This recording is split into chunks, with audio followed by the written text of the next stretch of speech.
dito kasi sa Astig Dolls, models din kasi yung mga kasamaan ko rito eh. So, yung sa G-Girls, medyo talagang sa dancing talaga. Mas dati siguro mas mahirap eh kasi talagang full dancing talaga yun. Lahat, halos everyday pa yung work namin.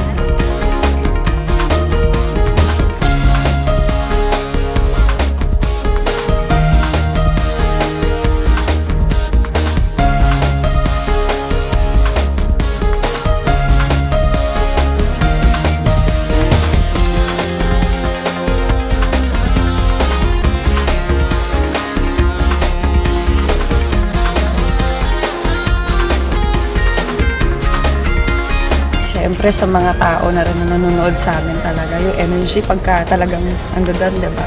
Bigla na lang lalabas yun.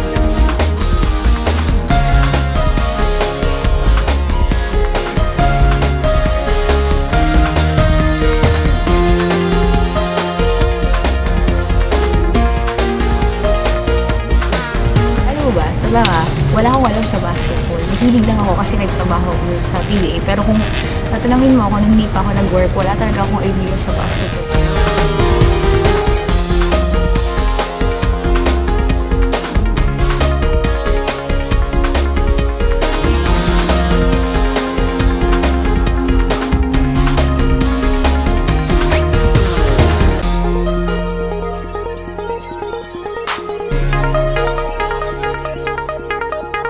Tumitingin sa physical. Okay.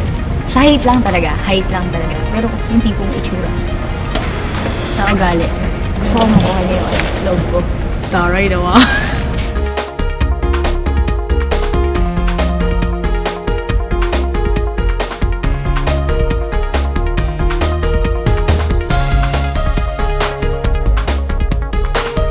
Hinebra talaga kami.